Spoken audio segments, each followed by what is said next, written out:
Bonjour, c'est Ursula encore. On est le 23 octobre 2022.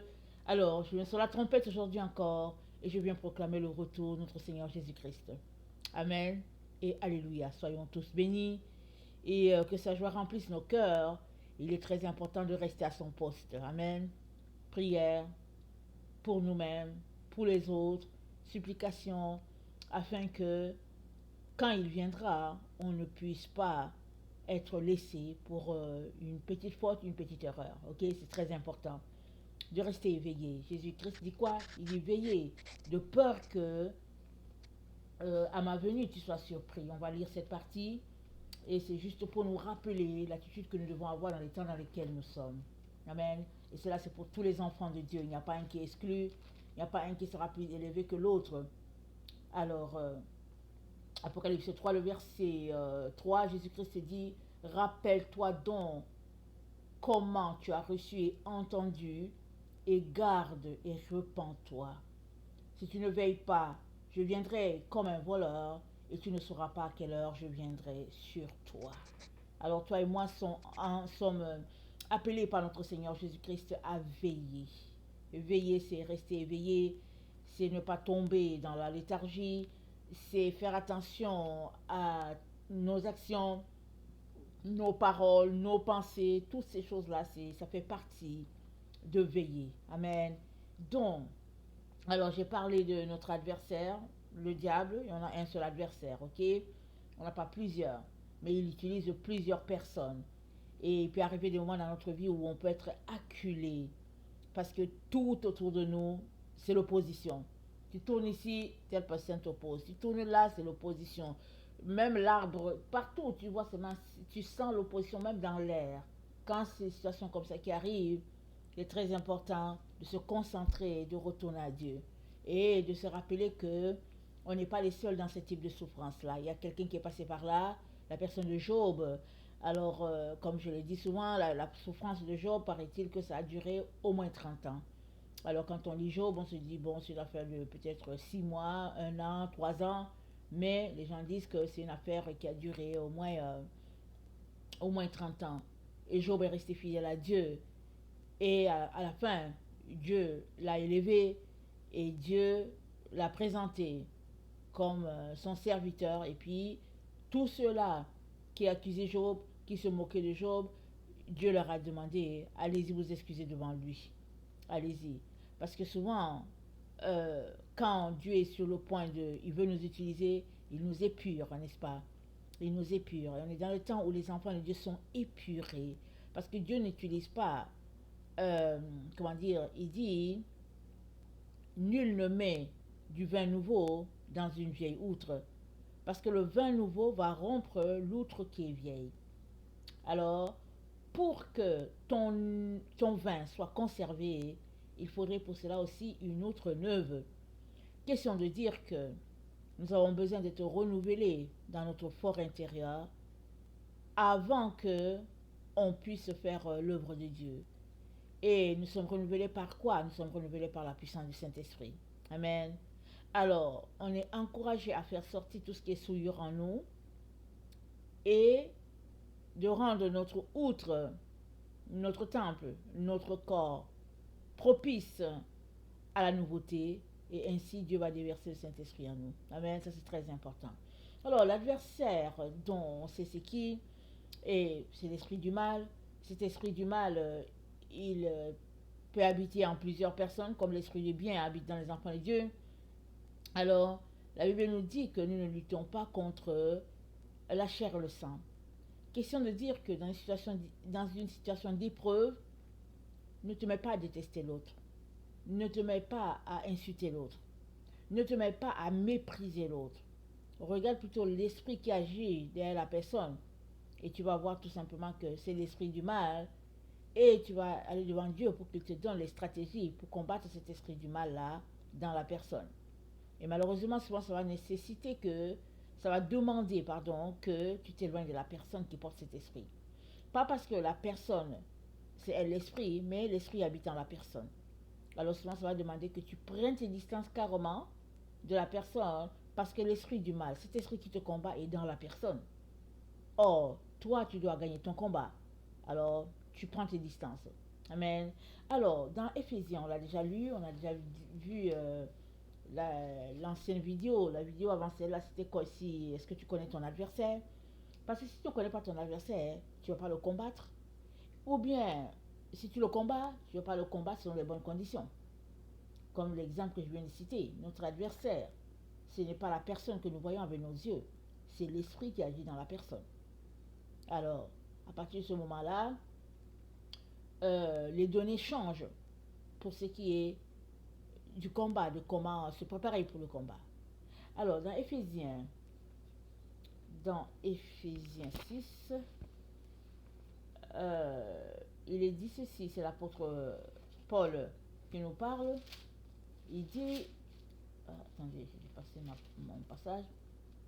Il dit car nous n'avons pas à lutter contre la chair et le sang, mais contre les dominations, contre les autorités, contre les princes de ce monde de ténèbres, contre les esprits méchants dans les lieux célestes. C'est pourquoi prenez toutes les armes de Dieu afin de pouvoir résister dans les mauvais jours et de tenir ferme après avoir tout surmonté. Il dit, après avoir tout surmonté, nous devons tenir ferme. Parce que quand on a tout surmonté, c'est là que l'ennemi vient. Parce qu'on se dit, j'ai tellement combattu que je veux prendre un peu de repos. Rappelons-nous, notre frère, le roi David. Amen. David était sur le terrain du combat. C'est vrai que c'était un combat physique. Et puis, il était un guerrier. Alors, il ne laissait jamais la troupe partir comme ça. Il était sur le terrain. Il dirigeait le combat parce que Dieu a fait de lui un guerrier. Amen. Alors, il a laissé la troupe et il est rentré à la maison et il voulait se reposer. Et bon, il était satisfait. Il voulait se reposer. Il était satisfait de son travail. Et il a aperçu Bathsheba, la femme de quelqu'un d'autre. C'est pas sa femme. Il l'a aperçue. Et au lieu de dire, oh non, Seigneur, je n'ai rien vu, il a regardé une seconde fois. Et puis finalement, Bathsheba s'est retrouvée sur son lit. Et bon, les choses se sont déroulées comme elles se sont déroulées. Mais Dieu est tellement bon que on voit comment il a pardonné à David. Parce qu'on peut s'arrêter pour dire, non Seigneur, c'est pas possible. Il a pris la femme de quelqu'un, il a tué son mari. Et puis après, euh, tu fais que l'enfant qu'il a avec cette femme-là devient roi. Vous comprenez? On peut s'arrêter pour penser à toutes ces choses-là. Mais ce qui est merveilleux avec notre Dieu, c'est que notre Dieu a pardonné à David. Ok? Et puis, Salomon, comme roi d'Israël, ce n'est pas tant à cause de David. Salomon, comme roi d'Israël, c'est... Ok, je ne suis pas en train de mal parler, hein, écoutez-moi bien. Salomon, comme roi d'Israël, c'est aussi à cause de Bathsheba. Elle a beaucoup souffert. Écoutez, elle était mariée et puis à quelqu'un. Et c'est pas elle qui allait chercher le roi David, mais non. Très souvent, on se contente de ce qu'on a et puis on aime notre mari, on se dit Dieu merci. Mais elle, dans son cas, elle s'est retrouvée là-bas, dans la cour, dans la chambre du roi. Alors j'ai souvent dit que les rois, comme les rois David, comme les présidents africains, en tout cas dans ce domaine-là, généralement, en Occident, peut-être qu'il y a un peu de démocratie, mais dans les endroits d'où je viens, si le président ou le roi portait le regard sur ta fille, c'est que c'est grave. C'est tout simplement que le papa, il va juste dire à sa fille, tu sais quoi ma fille, moi je veux la vie, tu comprends? Viens, papa va te bénir. Papa va te bénir et puis vas-y seulement. Parce que si papa résiste, c'est pas grave, le roi va venir, va tuer le papa et puis va prendre l'enfant pareil. Alors, c'est des situations tellement difficiles que on vient, on dit à la femme, le roi te demande. Alors, on ne sait pas la suite des choses. Mais toujours est-il que la grâce de Dieu, la grâce de Dieu est telle que le pardon, quand il t'a pardonné, il t'a pardonné. Et tu vois comment le pardon de Dieu s'étend à plusieurs niveaux et s'étend en longueur, en largeur, en hauteur. C'est ça notre Dieu qui pardonne. Alors, il nous dit donc de prendre toutes les armes pour lutter contre l'adversaire. Amen. Et c'est ça que l'apôtre Paul nous dit. Il dit dans Éphésiens 6, le verset attendez, c'est où là? Le verset 13, il dit, prenez toutes les armes de Dieu afin de pouvoir résister dans les mauvais jours. Alors, moi, je suis venue aujourd'hui, je vais parler d'une arme puissante que nous avons. Et ça, cette arme se trouve euh, sur notre bouche. Sur notre bouche. Amen. C'est une arme puissante, dépendamment de comment tu vas utiliser cela. Ok? Alors, on va regarder les différents passages. On va s'arrêter là-dessus pour voir comment on peut se servir de la bouche que Dieu nous a donnée pour pouvoir gagner nos combats. Amen. Alors, on se rappelle un peu, en parlant du roi David, il a été envoyé par son père pour apporter un peu de nourriture à ses frères sur le terrain du combat. Et quand il est arrivé, son grand frère pensait que c'est parce qu'il est prétentieux qu'il est venu. Mais David n'était pas venu parce qu'il était prétentieux. David est venu pour leur donner à manger. Et David les a vus assis là. Et puis David dit, mais attendez, qu'est-ce qui se passe? Et c'est normal, n'est-ce pas? Que tu viens, tu quittes ton village, tu viens sur le terrain de combat, tu vois les gens qui sont assis. Alors David dit, qu'est-ce qu'il y a? Pourquoi cet incirconcis insulte-t-il le Dieu d'Israël? Mais qu'est-ce qui se passe? Alors son grand frère le renvoie, mais David dit, mais non, mais laisse-moi, écoutez, qu'est-ce qui se passe? Alors on lui explique la situation, on dit, mais voilà ce qui se passe. Alors David est amené devant le roi, parce que David dit, écoutez, moi je peux faire la chose, parce que j'ai tué un lion, j'ai tué un ours. Amen. C'est la bouche de David qui a déjà déclaré ça.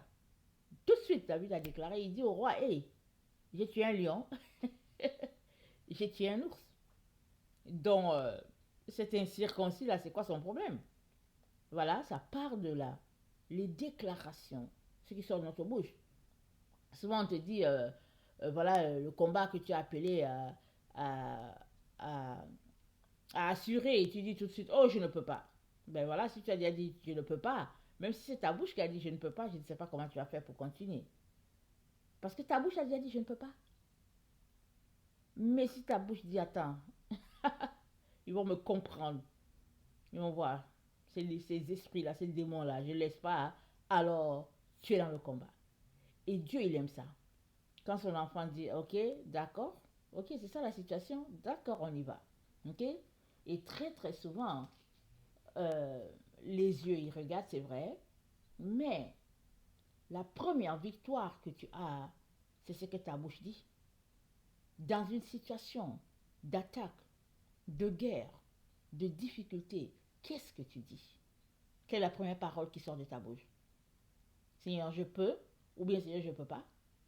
Voici ce que Jude a dit. Jude a dit quelque chose de très fort, souvent on ne prête pas attention. Ok? Moi, j'ai constaté, il y a certaines personnes, elles aiment insulter pour rien. Pour rien, elles ont dit insulter. Mais Jude dit ceci.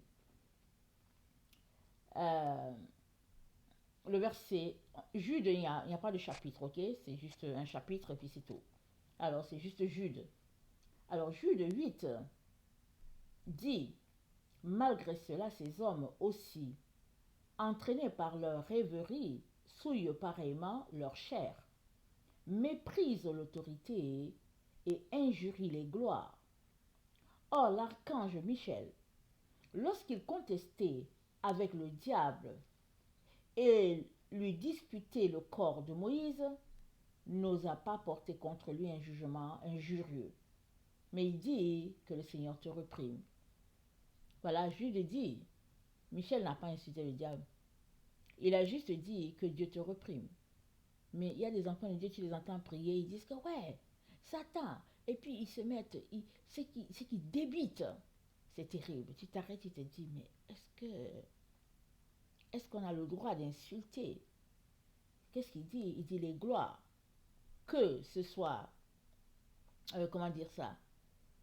Que ce soit ton ennemi, le diable, ne se donne pas l'occasion de l'insulter. Parce que ici, Jude nous présente comment l'archange Michel n'a pas insulté Satan. Il fait ressortir l'importance de ce qui sort de notre bouche. C'est très très important ce qui sort de notre bouche. C'est là que le combat se gagne au fait. Très important. Alors ta bouche peut dire une chose, mais ton action est autre. Ça veut dire que c'est ta bouche qui t'aura condamné. Voilà pourquoi le Seigneur nous dit que la parole de Dieu, c'est une épée à double tranchant. On va le lire. La parole de Dieu, une épée à double tranchant. Hébreux 4. Hébreux 4.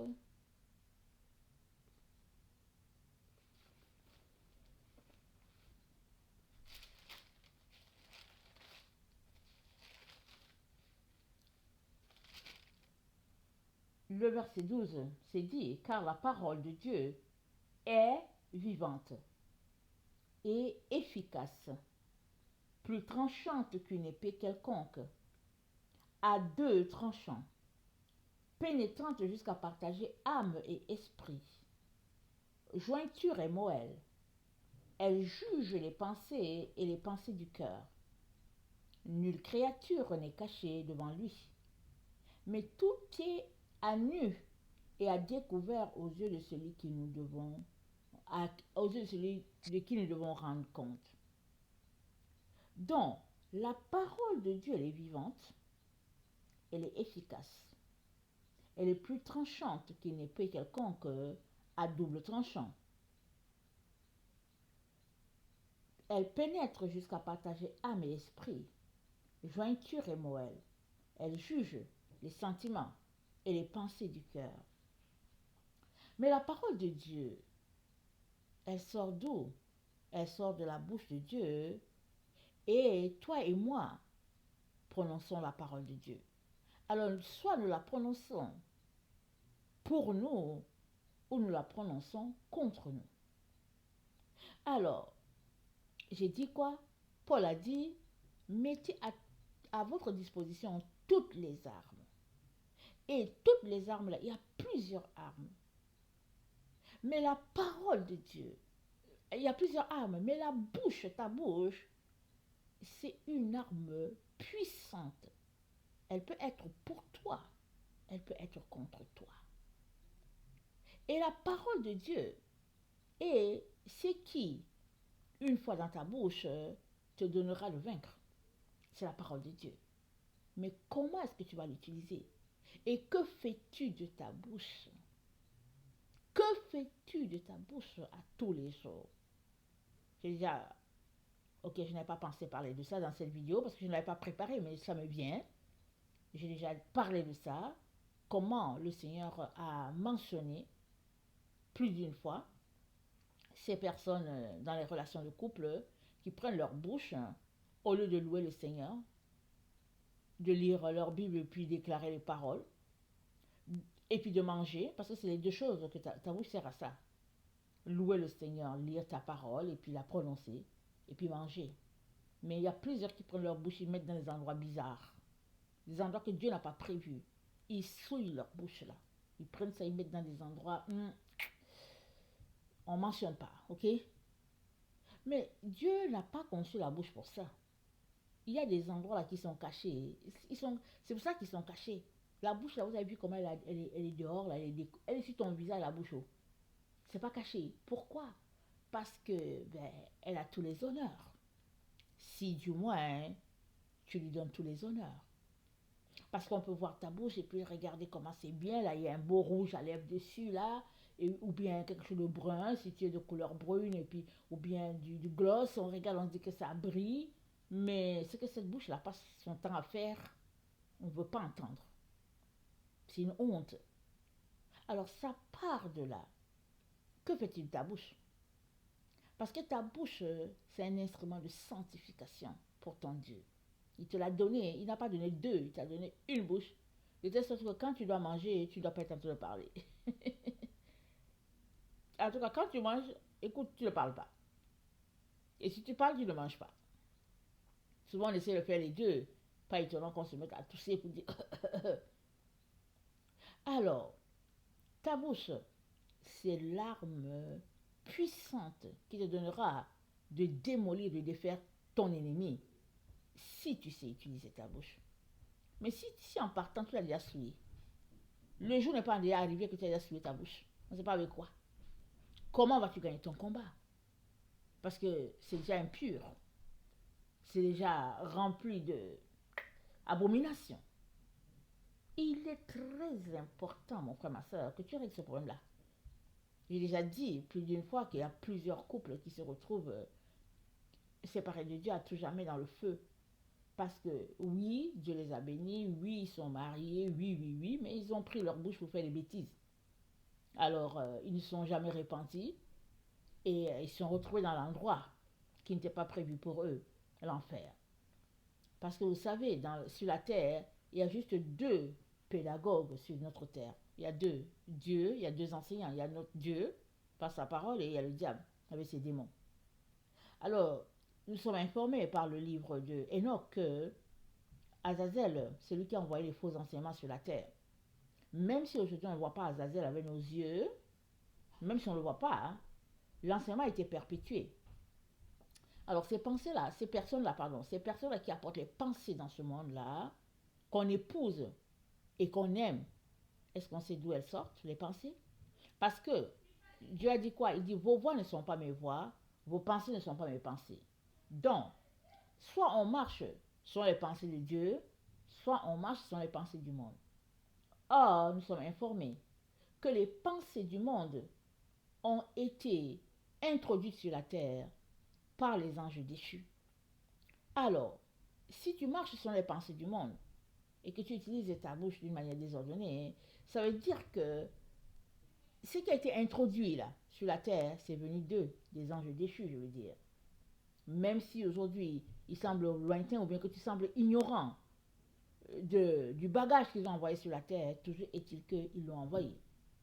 Et c'est ta responsabilité de faire tes recherches, de te renseigner, de savoir qu'est-ce qui se passe en réalité. Mais si tu ne le fais pas et que tu approuves tout ce qui est dans les vidéos ou bien les films, surtout Netflix, et puis tu aimes ça, tu te dis, ben voilà, ben c'est dommage. C'est dommage que tu es un enfant de Dieu, tu loues le Seigneur avec ta bouche, puis tu prends encore ta bouche, tu fais des bêtises. Donc il y a beaucoup d'enfants de Dieu comme ça qui disent qu'ils sont comment on appelle ça? Ils sont émancipés, ça qu'ils disent. Ils disent qu'ils sont modernes, qu'ils savent vivre, qu'ils disent qu'ils sont un bon couple là. Un bon couple pour pécher. C'est ça qu'ils disent. Et c'est dommage. Parce que si vous pensez que vous êtes un couple béni de l'Éternel, alors tu dois louer le Seigneur, tu dois servir le Seigneur avec ta bouche 24 heures sur 24. Il n'y a pas un moment où tu sers le Seigneur pendant 30 minutes ou bien 1 heure sur les 24 heures, et puis les autres fois, tu sers le diable. C'est pourquoi le diable se rit de plein des enfants de Dieu. C'est pourquoi le diable, il y a certains enfants de Dieu, la vie est bien pour eux. Je veux dire, dans le monde, tout semble aller correct. Le diable, il ne se dérange pas de les attaquer parce qu'il sait qu'ils sont à lui. Il s'organise seulement pour les maintenir dans un état d'ignorance. Il dit à ses démons, gardez-les dans l'ignorance. Okay? Faites-les croire que, au fait, tout est correct, que ce que je bénis, faites-les croire. Il y a plusieurs qui sont dans dans leur vie de péché, de débauche, et ils vont venir te dire que oui, Dieu m'a dit ceci, que Dieu m'a dit ceci, que mais Dieu m'a dit ceci, mais ils sont dans la débauche. Et pourquoi est-ce qu'ils continuent d'entendre un Dieu qui leur parle? C'est que le diable dit à ses démons, gardez-les comme ça, dans cet état-là d'ignorance du monde spirituel, les faisant croire que tout est correct. Donc ils sont là, ouais, Dieu m'a parlé, Dieu m'a dit ceci, mais c'est les démons. Les démons, ils te donnent un rêve, et puis dit, bon, gardons-le dans cet état. Et tu es confortable du fait que Dieu t'a donné un rêve, Dieu t'a donné une parole, et puis tu continues de rester dans ton état. Ok? Ça, c'est l'œuvre de Satan. Parce que quand Dieu te parle, il va commencer par exposer ta vie de débauche, ta vie de ténèbres. Il va commencer là. C'est ça. C'est comme ça que tu reconnais que c'est Dieu qui t'a parlé ou bien c'est le diable. Le diable va te donner des rêves. Bon, tu es bien avec la personne avec qui tu commets tes histoires là. Tu es bien, c'est ton mari, vous êtes bien. Vous êtes heureux, vous allez au restaurant, vous allez au plein clair de la lune, vous prenez un peu. Écoutez, une certaine romance, n'est-ce pas? Vous êtes heureux. Bon, voilà. Et puis demain, vous prenez notre film sur Netflix et puis vous regardez toutes sortes de... euh, vous regardez les films avec toutes sortes d'aberrations et puis de positions et puis vous dites que bon on va essayer celle-là n'est-ce pas et puis bon voilà excusez-moi hein, excusez il faut qu'on dise les choses telles qu'elles sont parce que là où on est là si tu n'es pas encore sorti de là je te dis tu risques de rater l'enlèvement tu risques de rater l'événement pour lequel on vit en tant qu'enfant de Dieu on vit vraiment sur cette terre pour pouvoir retourner à Dieu mais que c'est donc dommage si on ne retourne pas et qu'on est pris dans l'illusion, dans le mensonge de notre monde. Notre monde est tellement perverti, d'une perversion extraordinaire. Et on s'arrête, on se dit, mais Dieu par où là-dedans, dans notre monde? Mais beaucoup d'enfants de Dieu, ils ont épousé les pensées de ce monde. Si bien que quand tu leur dis la vérité, non seulement ils te prennent pour légaliste, ils mettent une croix sur toi, ils font une histoire de toi, mais pire, leur vie ne change pas, ils se bouchent les oreilles. Parce que s'ils mettent une croix sur toi, c'est qu'ils se bouchent les oreilles, ils ne veulent pas entendre le message. Le message qu'ils appellent un message légaliste. Et pourtant, Dieu n'a pas changé. Le Dieu d'Israël, c'est le même Dieu que nous servons aujourd'hui au XXIe siècle. Si, avec Israël, Dieu a été strict dans les comportements sexuels en disant rangez-vous, je ne sais pas pourquoi, dans notre temps au XXIe siècle, il va nous dire d'être dépravés sexuellement. Je ne vois pas pourquoi il va le dire. Parce que c'est le même Dieu. On est appelé à se ranger. Maintenant, s'il y a des choses que tu aimes dans ces affaires-là, monsieur, madame, peu importe, s'il y a des choses que tu aimes dans les actes de sexualité, va voir Dieu pour lui dire Seigneur, délivre-moi. Parce que tu n'es pas un animal. Ta satisfaction, c'est en Dieu, c'est pas dans la sexualité. Mais non. Écoutez, il faut qu'on se dise les choses. Ce n'est pas là. Si toi tu restes à un moment donné, tu te dis que bon, au fait j'ai besoin de me défouler et puis non, il y a un problème qui ne va pas, ça ne marche pas. Parce que ta satisfaction, c'est en Dieu. Dieu est ta satisfaction. Il est ta raison de vivre. Il est ton tout. C'est là-bas que tu prends ton plaisir, ton bonheur. Ton tout, c'est en Dieu. Alors, petit à petit, l'ennemi a poussé les enfants de Dieu. Ils vont petit à petit à l'extrême. Ils vont petit à petit à l'extrême. Et il arrive à un moment où ta conscience ne te reproche plus rien. Tu es là, tu te dis que non, mais je suis allé vers mon mari, mon mari est allé vers moi, et puis je suis allé vers ma femme, etc. Alors que tout ce que tu as fait, ça a été noté par les anges de bestialité, et puis d'abomination, d'aberration. C'est si bien que finalement, au fait, tu n'as fait que creuser ta tombe. Et donc, je viens aujourd'hui nous encourager pour dire, l'arme puissante que tu as pour lutter contre l'ennemi, c'est ta bouche. Mais qu'est-ce que ta bouche déclare? Qu'est-ce qu'elle prononce? Qu'est-ce qu'elle mange? C'est-à-dire, cet endroit, tu dois le garder propre. Mais hélas, combien nous le souillons sans réaliser que c'est une arme qui peut être pour nous ou bien nous défaire complètement.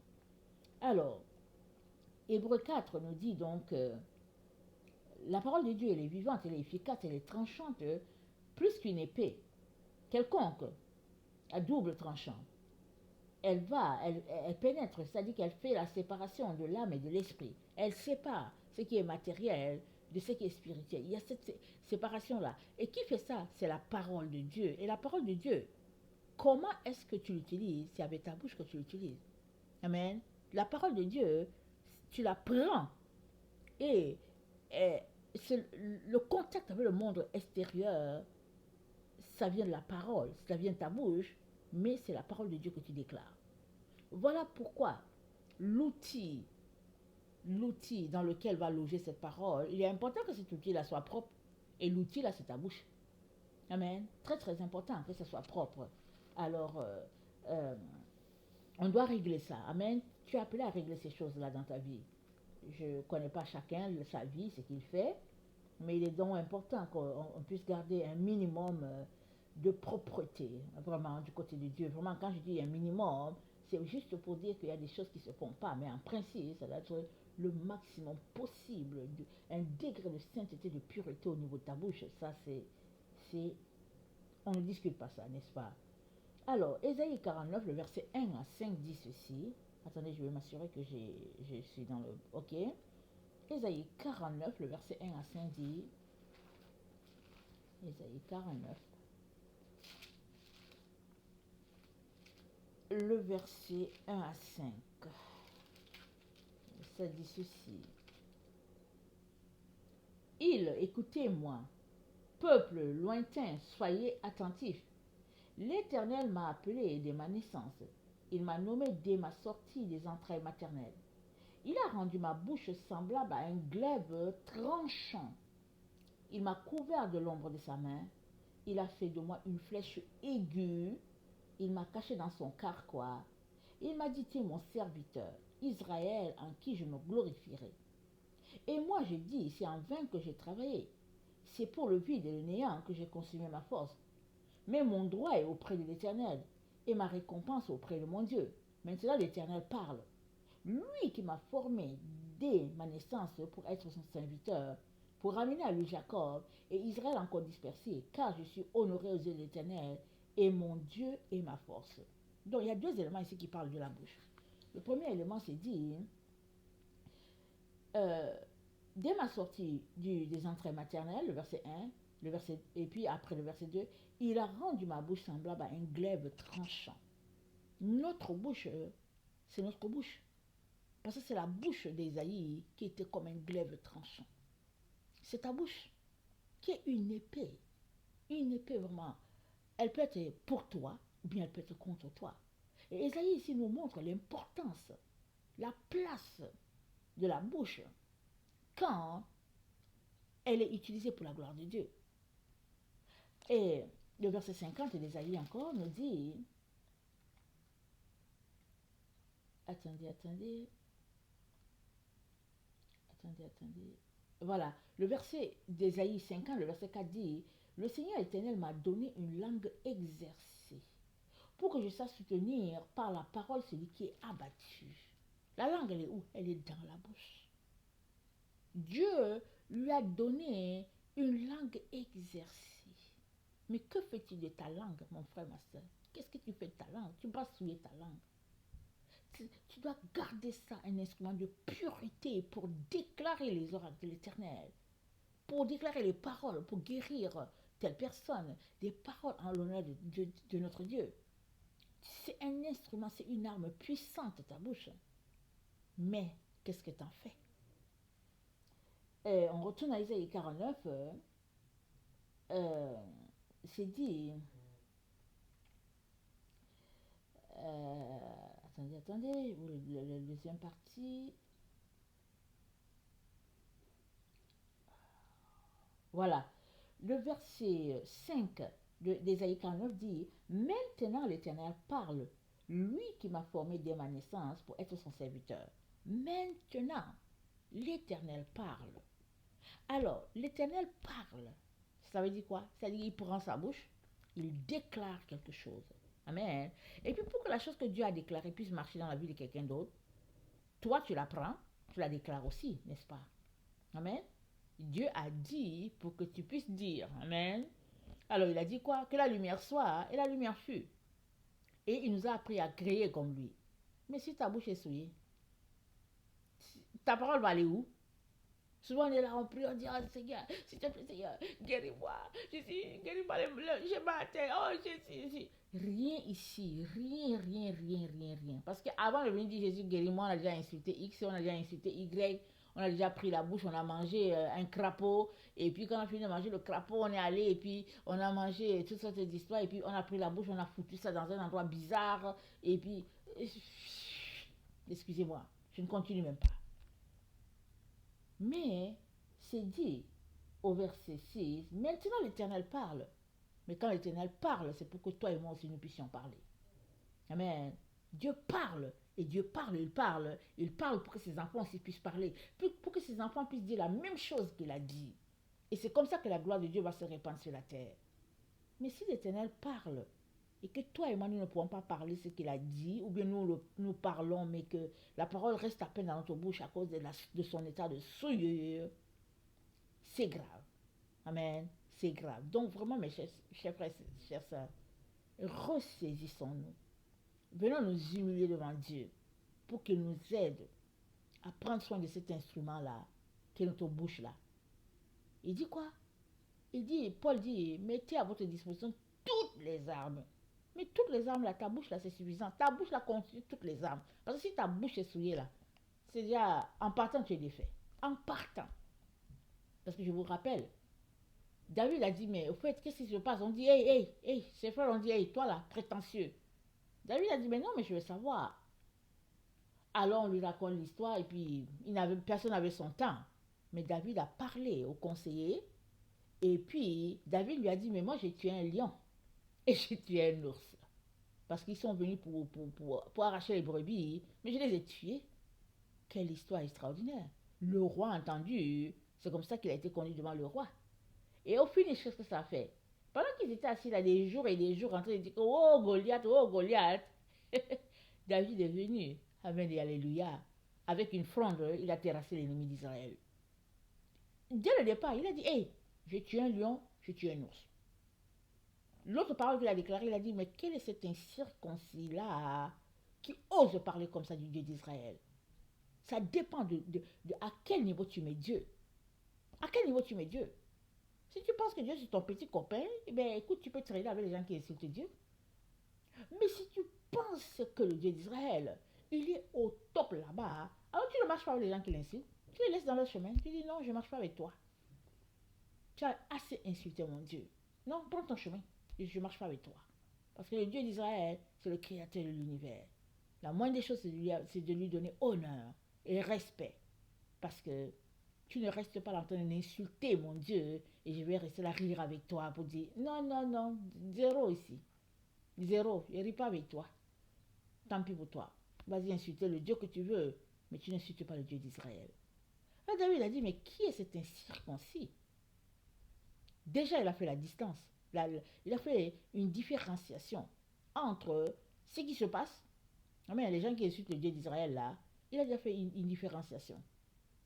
Et à partir de ce moment-là, ben voilà, la victoire était déjà acquise à une bonne partie. Parce qu'il était en train de déclarer des vérités. Il était en train de déclarer les oracles devant les autres qui étaient là. Les poltrons, ils étaient assis là. Et puis, il s'appelle qui là encore? Goliath s'est levé, il venait insulter le Dieu d'Israël. Et il les insultait, il lançait des jurons. Tu t'arrêtes, tu te dis quoi? Mais c'est qui qu'ils insultent? C'est qui qu'ils insultent? Il est donc très important qu'on sache placer Dieu à sa place, amen, dans notre cœur, dans notre vie, pour que la victoire soit acquise en partant. Donc, l'autre texte que j'aimerais qu'on lise, ça se trouve dans Proverbe 7, le verset 21. Proverbe 7, le verset 21. Voilà ce qu'il dit, notre Dieu. Il dit, ok, ici ça parle de la femme adultère, la femme prostituée. Ça peut être une femme, ça peut être une doctrine, ça peut être, comment on appelle ça? Voilà, ça peut être euh, une passion que nous avons, ok? Tout ça, c'est les adultères, ok? Alors, elle le séduisit à force de paroles et l'entraîna par ses lèvres doucereuses, et il se mit tout à coup à la suivre, comme le bœuf qui va à la boucherie, comme un fou qu'on lit pour le châtier. Donc, elle le séduisit par quoi? À force de paroles. La bouche. Elle a utilisé la bouche pour séduire l'homme. Ok? Elle a utilisé la bouche pour séduire l'homme. Et puis elle l'a séduit par ses paroles. Elle l'a séduit par ses lèvres doucereuses. Voilà, le toucher. Et tout à coup, il s'est mis à la suivre. Parce que la bouche, c'est un instrument de séduction. À tous les niveaux. À tous les niveaux. Mais je vais te dire une chose. Si tu déclares les oracles de l'Éternel, il n'y a personne qui va voir ta bouche là comme une bouche doucereuse ou bien qui va regarder et va dire, oh, vraiment, il a des beaux lèvres ou bien il a des belles lèvres. Non, parce que comme tu déclares les paroles de Dieu, les gens vont te détester avec ta bouche. C'est mieux que les gens détestent ta bouche. Parce que ta bouche est faite pour déclarer les oracles de l'Éternel. Amen. Pas pour euh, être amené dans des endroits bizarres. Pas pour être traîné dans la boue. Alors, il s'est mis à la suivre jusqu'à ce qu'une flèche lui perce le foie, comme l'oiseau qui se précipite dans le filet sans savoir que c'est au prix de sa vie. Et maintenant, mes fils, écoutez-moi. Soyez attentifs aux paroles de ma bouche. Je venais de le dire. Dieu a parlé pour que toi aussi et moi, nous puissions parler. Alors Dieu nous dit, soyez attentifs aux paroles de ma bouche. Pourquoi? D'abord, pour les mettre en pratique. Amen. Pour que cela puisse nous transformer. Mais ensuite, pour que nous aussi, nous puissions déclarer ces paroles. Alors, tu ne déclares pas les paroles de Dieu quand ta bouche est souillée. Hein? Non, non, tu fais très attention. C'est pourquoi, quand tu lis l'histoire d'Israël et comment les Lévites se comportaient, mais ils passaient le temps à mettre un zip sur leur bouche. C'est ça qui est recommandé. Il nous est recommandé de parler peu.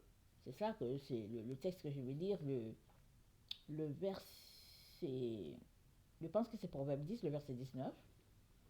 Je vais le lire pendant que on est en train d'analyser ce texte de Proverbe 7. Là.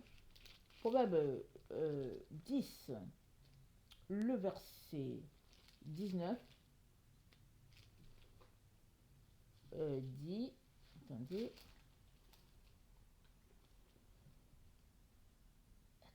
celui qui parle beaucoup ne manque pas de péché, mais celui qui retient ses lèvres est un homme prudent. Celui qui parle beaucoup ne manque pas de péché, ok? Dont elle l'a entraîné par les paroles de sa bouche. Et Dieu nous dit, il dit, faites attention aux paroles de ma bouche. Les paroles de sa bouche, c'est quoi? C'est tout ce qui est là, tout ce que nous avons en main là. Il nous dit de faire attention, de ne pas beaucoup parler. Alors si on ne doit pas beaucoup parler, ça dit qu'on doit s'exercer à prier plus, à méditer les paroles dans notre cœur et à garder la science là à l'intérieur. C'est mieux de ne pas beaucoup parler, de regarder les gens, de laisser les gens parler. C'est mieux de les laisser parler parce que Dieu va parler plus tard. Amen. Très important. Alors, tu es dans notre Proverbe 7. Tu es dans le Proverbe 7. Ah, attendez, je n'ai pas mon texte.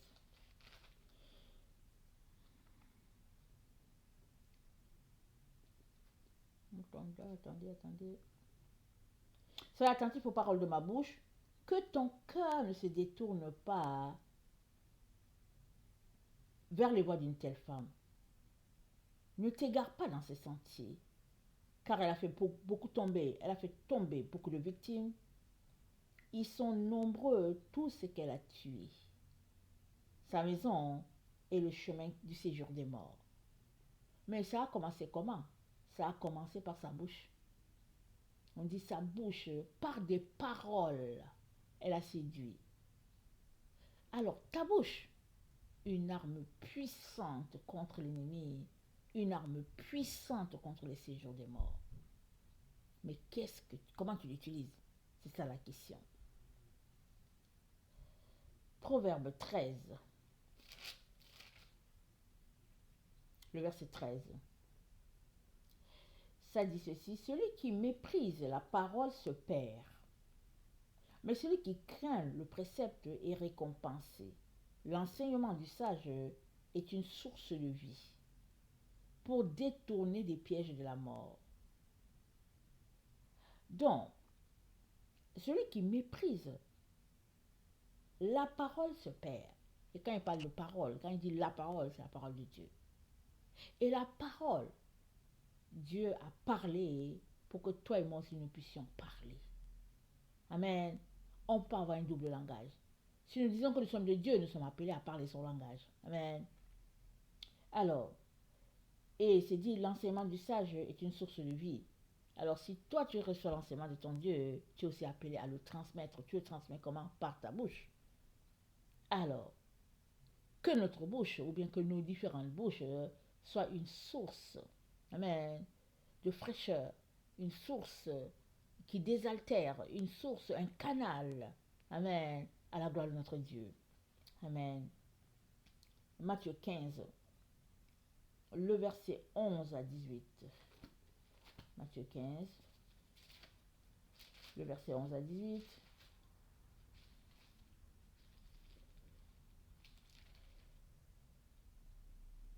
Ça dit ceci: ce n'est pas ce qui entre dans la bouche qui souille l'homme, mais c'est ce qui sort de la bouche. C'est cela qui souille l'homme. Alors, les pharisiens, les disciples sont venus, et les disciples lui disent: est-ce que tu sais que tes paroles ont scandalisé les pharisiens? Et Jésus répond: toute plante que n'a pas plantée mon Père céleste sera déracinée. Laissez-les, ce sont des aveugles qui conduisent des aveugles. Si un aveugle conduit un aveugle, ils tomberont tous deux dans une fosse. Alors, Pierre prend la parole, il dit: mon Seigneur, explique-nous, qu'est-ce qui se passe? Et Jésus dit: ne comprenez-vous pas que tout ce qui entre dans la bouche va dans le ventre, puis est jeté dans les lieux secrets? Ok? Mais c'est ce qui sort de la bouche, ça vient du cœur, c'est ce qui souille l'homme. Il y a un passage qui dit, ok, c'est ce qui sort de la bouche, c'est ça qui souille l'homme. Et au verset 19, il dit: car c'est du cœur que viennent les mauvaises pensées, les meurtres, les adultères, l'impudicité, les vols, les faux témoignages, les calomnies. Voilà les choses qui souillent l'homme. Amen. Alors, ces choses-là, ils souillent l'homme. C'est pas ce qui entre dans la bouche par la question de nourriture, là. Il disait ce qui sort. Ce qui sort, ça sort d'où? Ça sort de notre cœur. Ça sort de nos pensées. C'est notre source. C'est notre alimentation. Alors, quelle est la source de notre alimentation? Parce que on s'alimente. Quelle est notre génératrice? Est-ce que c'est la parole de Dieu qui est notre génératrice? Ou bien est-ce que c'est, je sais pas, Jojo, ou bien Salut, bonjour, ou bien Bon matin? Je sais pas. Je sais pas quelles sont les émissions qui passent à la télévision. Moi, je sais pas. Quelles sont les sources qui nous alimentent? Parce que c'est pas possible que ces gens qui n'ont pas le Seigneur puissent nous alimenter au point qu'on puisse aussi alimenter quelqu'un d'autre. Puisque eux, ce qu'ils viennent, ce qu'ils ont, ça vient du monde. On ne peut pas en même temps aimer le monde et en même temps aimer Dieu. Donc, notre bouche, amen, c'est un canal qui doit être gardé dans un état de pureté, de sainteté. Amen. Alors, je pense dans Sagesse, c'est un livre qu'on n'a pas, mais si tu vas en ligne, tu vas trouver le livre de Sagesse. Amen. Alors, le livre de Sagesse, attendez, dans Sagesse 1, c'est dit, dans Sagesse 1, le verset 11, c'est dit: gardez-vous donc du murmure inutile, car un mot dit en secret ne reste pas sans conséquence. Et la bouche qui calomnie tue l'âme. Amen. La bouche qui calomnie tue l'âme. Mais c'est l'âme de qui? C'est ton âme que ça tue, parce que c'est toi qui as calomnié. La bouche qui calomnie tue l'âme. Alors, dis, ne murmure pas en secret, ça va te sortir. Il y a toutes les conséquences. Question de dire que on est appelé à peser ce qui passe par notre bouche. On est appelé à être très vigilant. Ça, c'est une arme puissante de notre bouche. Elle peut être de notre côté, ou bien elle peut nous défaire complètement. Très important de nous assurer que on l'utilise de la bonne manière, notre bouche. Amen. Et puis, dans Siracide, le verset 37, non, Siracide 37, le verset 16, voilà ce que dit le serviteur de Dieu. Il dit: le début de toute entreprise, c'est la discussion. Avant toute action, il y a réflexion. La racine des pensées, c'est le cœur. Il fait pousser 4 rameaux: le bien et le mal, la vie et la mort. Et celle qui constamment décide, c'est la langue. Tel homme habile sert d'éducateur à beaucoup, mais pour lui-même, il n'est bon à rien. What? Tel homme habile. Ça dit, vous savez, il y a des gens, leur bouche là, elle est mielleuse. Quand ils te parlent, tu vas rester là, tu écoutes la personne, la salive coule parce que la personne te dit des choses qui est bien, tu es là. Et voilà ce que ça dit.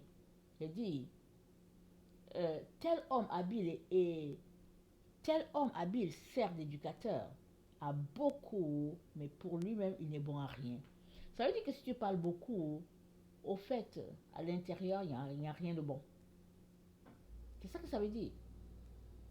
Peu tu parles, mieux, parce que tu gardes tout dedans. Tu pèses ton mot avant que ça sorte. Mais si tu l'as juste pour parler, tu fais rire la galerie, comme on dit. Les gens sont contents de toi, mais en tout cas. Alors, verset 20.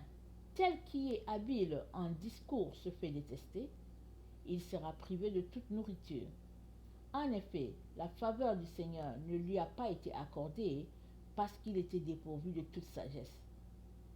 Tel est sage à son propre profit, et les fruits de son intelligence sont pour son corps. Un homme sage instruit son peuple, et les fruits de son intelligence sont assurés. Alors, on va revenir au verset, je pense, le verset 21. Attendez, non, le verset 20. Tel qui est habile en discours se fait détester, il sera privé de toute nourriture. En effet, la faveur du Seigneur ne lui a pas été accordée parce qu'il a été dépourvu de toute sagesse.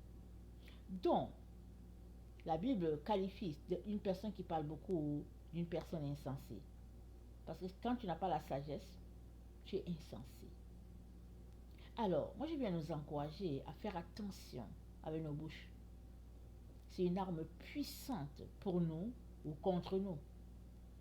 C'est la même arme là qu'on utilise pour prier, pour pleurer devant Dieu, pour lire notre Bible, pour chanter louange à Dieu. Mais si avant de venir devant Dieu, on a déjà mis ça dans la boue, on a déjà frotté ça, je ne sais pas où, et que finalement, on prend aussi ça pour dire des aberrations, c'est grave. On prend la bouche, on débite des mensonges, et puis c'est grave. C'est grave.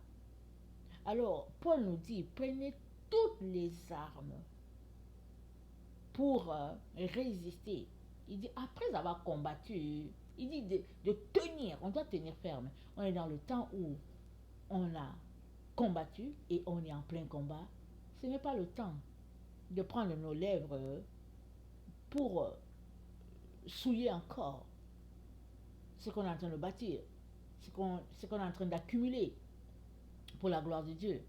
On est dans le temps où on est appelé à délaisser beaucoup de nous pour que ce soit l'Esprit de Dieu qui puisse parler en nous. C'est-à-dire le temps où on ne doit pas parler du tout. Si on parle, que ce soit Dieu qui nous a dit de parler, sinon c'est mieux de fermer la bouche et de demeurer en silence devant Dieu. C'est ça la sagesse. Et les sages, ils hériteront le royaume de Dieu. Alors, Dieu nous a tout donné. Sa parole, une épée à double tranchant, qui est là pour nous. On est appelé à l'utiliser, mais il faut qu'on sache quand l'utiliser, comment l'utiliser. Alors, commençons déjà à mettre un cadenas sur notre bouche pour nous-mêmes. Commençons déjà à faire le tri pour savoir quoi dire, ne pas dire. Commençons déjà à savoir, est-ce qu'avec telle personne, quand je suis avec telle personne, je parle beaucoup ou pas, alors c'est mieux de couper. Commençons déjà là. Faisons le ménage. Amen. Faisons le ménage et laissons Dieu être pleinement Dieu dans notre vie à tous les niveaux. De telle sorte que quand on ouvrira la bouche, on pourra déclarer les oracles de l'Éternel. Quand on ouvrira la bouche, Dieu sera élevé, sera honoré. Parce que ce qui sortira de là, ça sera exactement ce que Dieu aura voulu que ce qui sorte. Amen. Que le Seigneur bénisse sa parole. Je vous aime beaucoup et Dieu davantage. Maranatha, Jésus revient. Amen et Amen. Soyez bénis. Alléluia.